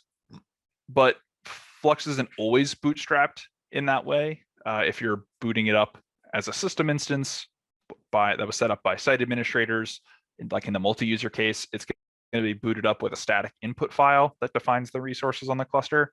And you can find more information about what that looks like in our administrator's guide, how you set up those files. But that means HWLock isn't involved in that process. And so we actually have a standard interface through the Flux resource command where you can list the status of resources and list their states, whether they're free, allocated, or down. And on a real cluster, you would see different nodes listed here, but because again, we're faking it on a single machine, you just see the same host name repeated over and over. There's a queue that exists in the job manager of Flux, and we can control that with the Flux queue command. So we can actually temporarily disable scheduling with a reason, like a maintenance outage or a dedicated access time or something, and you can re-enable it on the fly.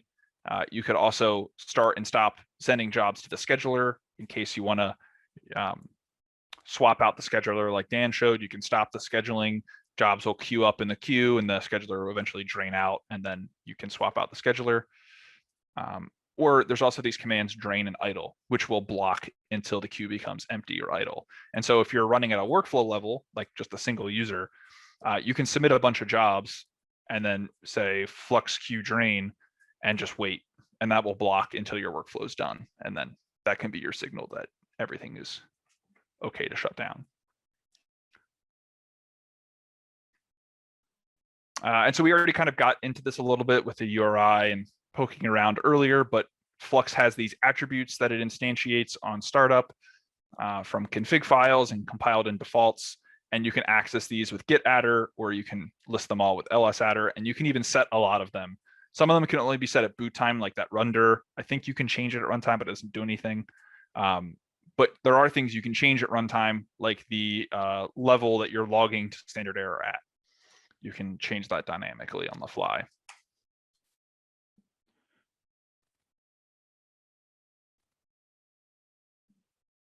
Yeah, and Dong's pointing out on our GitHub, we have a discussions tab. And that's a good place if you have any questions, like the question about, can I point where the URI file ends up? You can start a discussion there and have a conversation with the devs, and we can sort of iterate on things. And if there's a answer that appears, we can mark it as answered for other people who have the same question. So we didn't actually talk a lot about how Flux is structured under the hood, but if you peel back the layers of the onion that is Flux, at the core of it is a communication overlay built on 0MQ. And so we have a bunch of little modules that are providing services, and they're sending RPCs back and forth between one another on that 0MQ overlay. And so we can list out the modules that are loaded and the services they're providing using Flux module list. And we've actually interacted in this demo with a bunch of these modules directly already. So when you submit a job, the job goes to Flux Job Ingest. When we did the Flux resource list, that pings the resource module. When you do Flux jobs, that pings the job list module. Pretty soon, we're going to interact directly with the KVS. And in most cases, the service or a module implements a service of the same name. So job ingest implements the job ingest service. But in some cases, you have multiple implementations of the same service, and you want to swap them in and out dynamically. So we have a couple different schedulers. We have Fluxion, which is the one that comes with Flux Sched, and we have Sched Simple that comes with Flux Core. They both implement the Sched service. And so only one can be loaded at a time. And you can see that the module name differs from the service that it provides. Same thing with our content store. Right now, the content SQLite is loaded, but generically we have the content backing service. And so you can swap that out for like content S3, and then all of the KVS serialization and persistence that occurs will happen to an S3 backing as opposed to SQLite.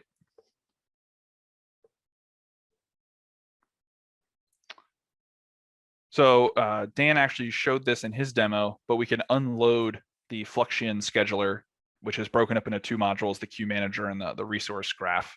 And we can just load in the Sched Simple scheduler that comes with Flux Core.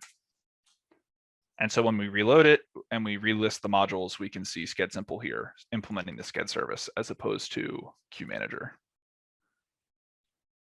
And then as Dan showed, we can actually unload Sched Simple and reload the Fluxion scheduler with different parameters. And so we can tell it, hey, when you parse to the HWLock XML, allow node sockets and core resources into your graph, but don't allow anything else.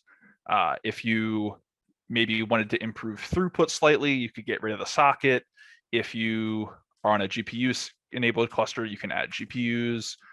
If you like really care about different placements, you could add like L1 cache, L2 cache, memory.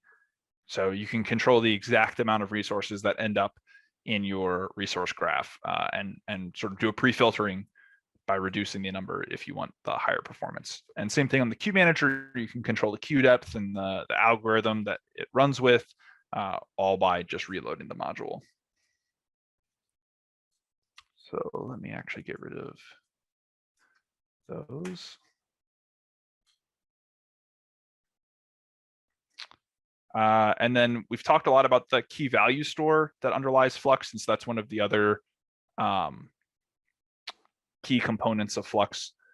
So there's the RPCs that go back and forth on 0MQ. That's one way that modules communicate, but the key value store is another way. So for example, when you do Flux Mini submit, and then you do Flux job attach later on, the way that you can get the standard out and standard error is that when the job was executing, the job exec system is actually writing standard out and standard error to the key value store, and then Flux job attach pulls it back out later on for you.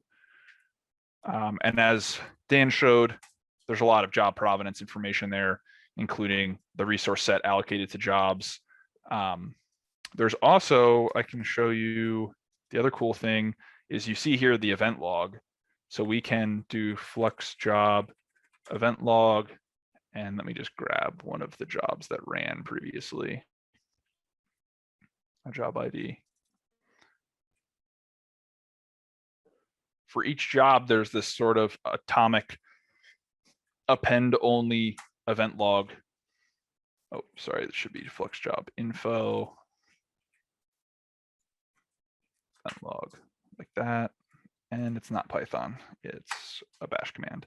And so you can get the little, oh, actually, I think I had it right before. Let me do this.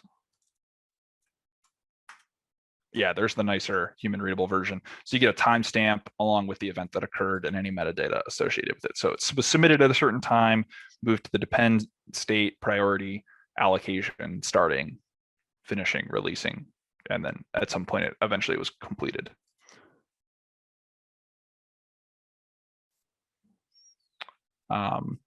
Mike, to answer your question, yeah, drop us an email. I think I was the last one to touch it. And if you're having issues with it, yeah, feel free to shoot us an email. We can take a look. And going forward, that for the long haul, we probably want to coordinate this with the Oak Ridge support people team. Like team lead is Ashley Barker, so we probably want to keep her in the loop. Agreed. Okay, so then the final thing, this is the final cell, is the Flux Exec command. So this is a little sort of backdoor command that sysadmins can use as sort of a replacement for pdish and other sort of parallel shells to really quickly and easily launch commands across a Flux instance. And so you can target specific ranks. Like in this case, we're only going to run on this command on rank 2 versus we'll run this command on all the ranks. And that doesn't require a job submission. It doesn't affect the scheduler. It doesn't get queued. It just immediately runs. And so if you run like some super computationally intensive task, it's going to conflict with jobs that are actually running. This command is locked down to the owner of the instance. So if it's you running on your own instance, you're an owner by default. If it's a multi-user instance, only the sysadmins would be owners. So, but yeah, it's a nice way to sort of run things on the back end without requiring a job. And so we've actually seen like MLSI, the workflow system, they would use Flux Exec to bootstrap their workers on all of the ranks that Flux is running on very quickly, and then their workers can submit work to Flux and it can co-schedule and place them on the system. Yeah, so that's all we had planned for the canned version of the hands-on tutorial. Does anyone have any questions, or does anyone have any functionality they would like demonstrated sort of on the fly?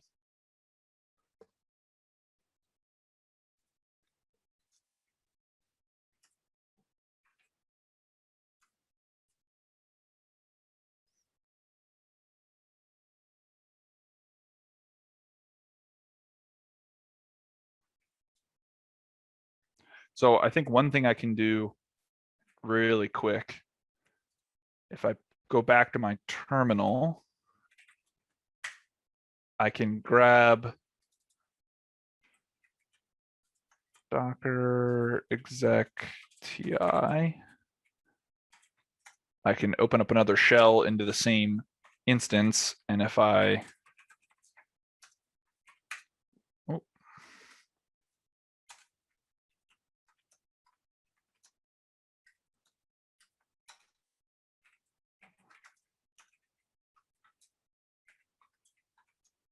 so you can see there's already a Flux instance running, and that's the one that is the parent process of the Jupyter Notebook. But what we can do is we can do a Flux Start. Let's make a size 2 just so we know it's different. And what we'll do is we will get the attribute local URI, and then we'll sleep forever. So I can copy this URI here, and I can go and I can set the Flux URI at the command line, and I can do Flux get adder size. And if I just run Flux get adder size, otherwise it will use the instance that we're nested inside of. The other thing that I didn't mention was here when we did this ls adder. One of the cool things is Flux, when it's booting up, will actually check to see if it's running inside of another instance, and it'll set this parent URI. So before, when I did, we can do Flux. We could just do Flux Start, Flux get adder, parent URI. And you'll see it prints out the parent URI, which will be different than its URI. And so from any Flux instance, you can sort of walk the list of URIs, parent URIs, back up to the very root.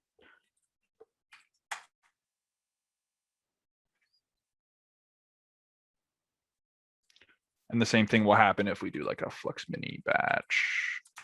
I think you have to pass wrap if you're just doing a normal command. Yeah. So we'll do wrap. And then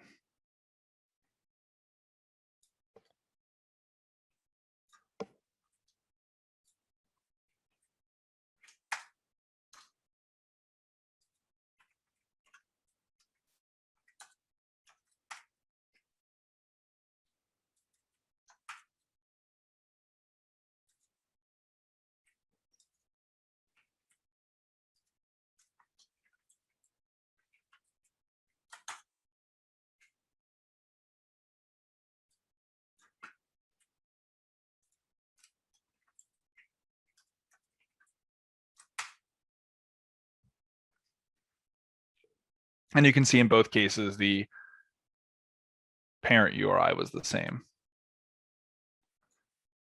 And you'll notice here, this was running on rank 0 of the parent, but this was running on the third rank. How do you do a batch submission from Python? Yeah, I didn't show that actually. That's a great point. So if we go here in the job spec module, if we go to version 1, so the thing I showed was from command, where you can just pass in a command, number of tasks, cores per task, GPUs per task.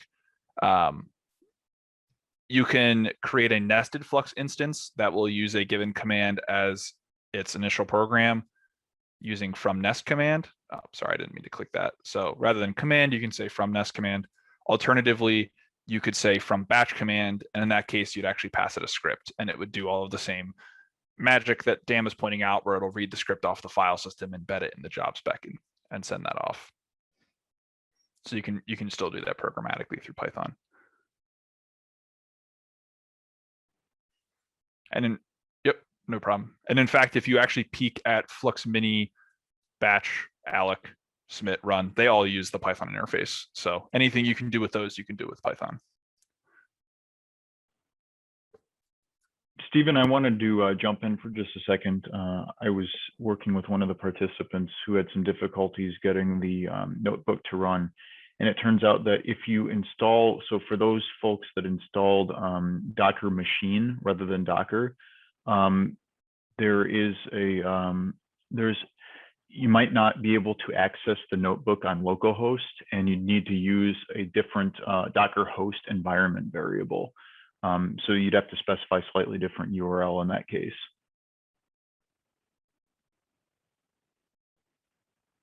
So I don't know if that applies to anyone else, but in case anyone else was having difficulties connecting to the Jupyter notebook, then that might be a good place to look.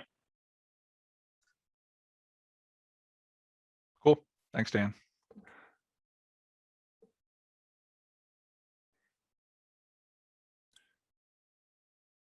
Yeah, so that was all I had for the tutorial. So at this point, I think we turn it over to the bring your own cluster. And if anybody wants help either with the tutorial or spinning up Flux on your cluster, we have a couple developers on the call. We can all help you get this thing set up on your systems and sort of work out any system site specific kinks that may come up.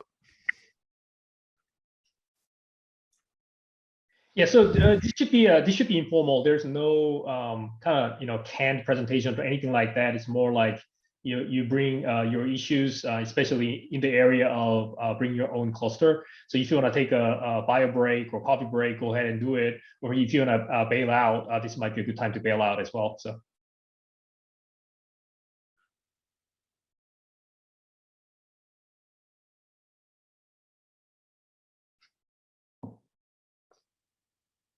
Okay, thank you for your participation too, Lena. Great.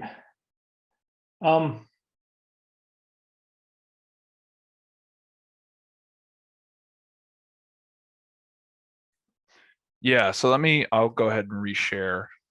There's a couple of ways to get Flux working on your system. So we have those documented in our read the docs. And I can send the link to this. Where's the chat? So if you're just doing a user deployment, so you just want to use this in single user mode, for your user, either for you or you're installing this for a set of users who are just going to use it in the user level at user land, you can do so with SPAC. That's one way we support. So you can say SPAC install Flux Sched, and that'll grab the latest tagged version of Sched and Core and build those. And if you're okay with SPAC, then I would recommend that. If you have Docker available, then that's another option. So rather than saying FluxRM ECP tutorial, you can say FluxRM Flux Sched, and that will work. If neither of those are really an option for you, then we do have manual installation instructions. So you can clone the repo, autogen, configure, make, same thing for Flux Sched. And it's really Flux Core and Flux Sched that are the two key repos you'll need to download and install. And you can either build master or you can build the latest tag. If you want to install Flux to run as a multi-user instance, where it's running as its own privileged Flux user, and you have lots of other users submitting, and there's like a set UID binary that's involved so that things can be submitted by me, ingested by the Flux user, and then rerun as me. We have a Flux administrator's guide. And so you can follow. This is a lot more detailed because it's setting up like, okay, here's how you set up configuration files. Here's how you install a systemd file. Here's how you set up the encryption keys, all that sort of stuff. So if you're looking for the multi-user case, I definitely recommend following that sort of step-by-step guide. Okay, you do not do space often. Can you remind me how to do I tell where to install for the personal install? Okay, so yeah, so if you're doing this, by space, I think you meant SPAC. So SPAC kind of does its own thing in terms of installing. So if you like clone SPAC and then say SPAC install this, it will install it inside that same Git repo.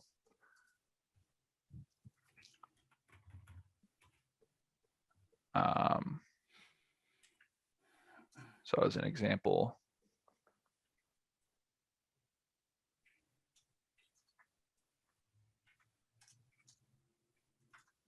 so in here, there should be, I think it's lib, or is it share?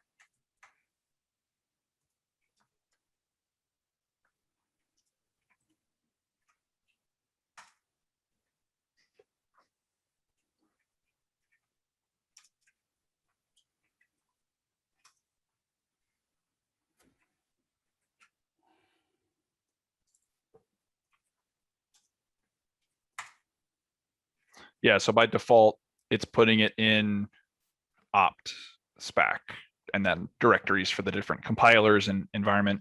There's a way with SPAC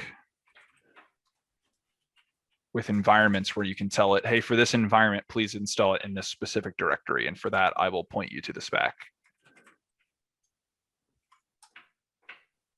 the spec documentation and look up environments here, and they have a setting for controlling where they go.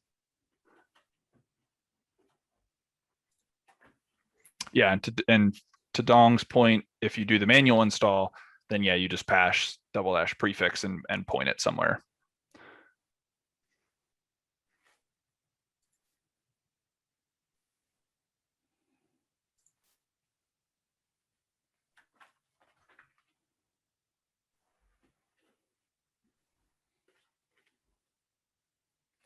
And some other gotchas when you start dealing with different kinds of HPC systems. So we have documentation on the Coral system. So that's Lassen, Sierra, and Summit at Oak Ridge and Livermore. They're IBM systems, so they have the IBM software stack. We have installations already that you can just module use, and that'll pick them up. And then you can just module load our stuff.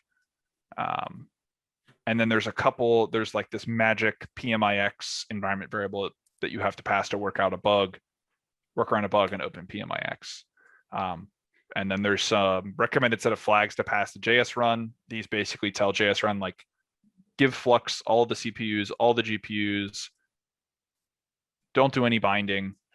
And then they also have a bug in their like libc that was causing seg faults. And so there's this magic flag to work around that seg fault.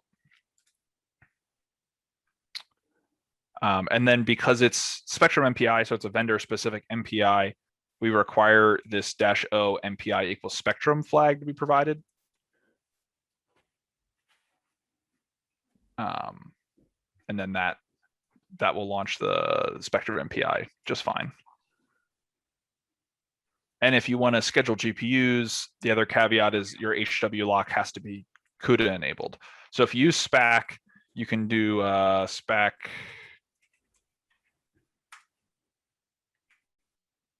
There is this, where is the variant? CUDA. So you can say SPAC install Flux Sched plus CUDA, and that will compile the HW lock with CUDA support. If you're running on one of the Coral systems, you can just load this module and it'll pull in the CUDA enabled HW lock.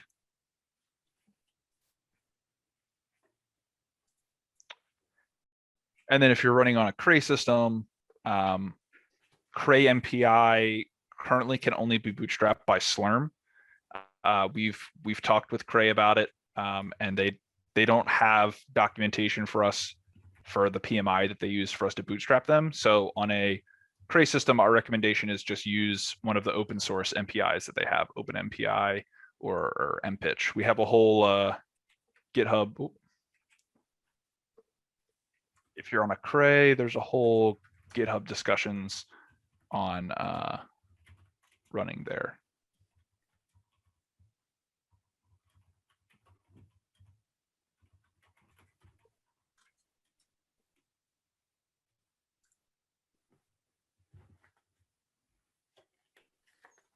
And Brandon Cook from NERSC actually even did performance profiling of the various options of the different MPIs under Flux. So there's that as well.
And I just want to remind folks that we actually have a couple of breakout rooms. So if you have specific issues or requests, you can grab one of our developers into your breakout room and then have some discussions there as well.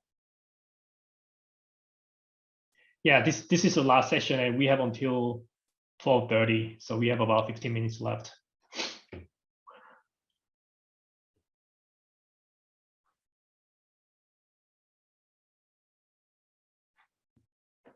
Great.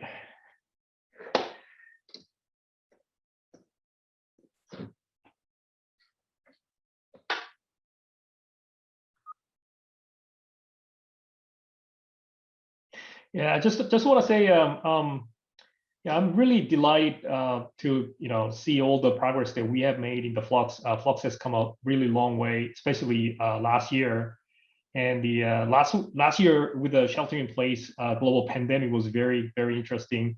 Initially, that affected us with the developers tight at home and things like that. But again, like I said in my presentation, that also gave us a lot of opportunities. There was urgent need to put together solutions as soon as possible. And then a lot of people actually came up with the workflow composition to do the science that's needed for COVID-19. And then they actually come to us to get some help with the Flux Personal Resource Manager. And then more users are better, right? So once we have more features that they need, we could just prioritize our work that way. I mean, we still one of the priorities to make sure that we meet our milestones to make Flux as the system resource manager for Linux to begin with and El Capitan. But then, in terms of all the features and improvement that we made to enable workflows, that was actually based upon concrete feedback from our existing code bases, which is growing every day, one of these days. So I think we have come a long way, and I have a lot of appreciation to the developers of Flux. We only have 4 of us now, but we have other developers who's actually putting their life into it, working on this for like 6-7 years now, full time. So.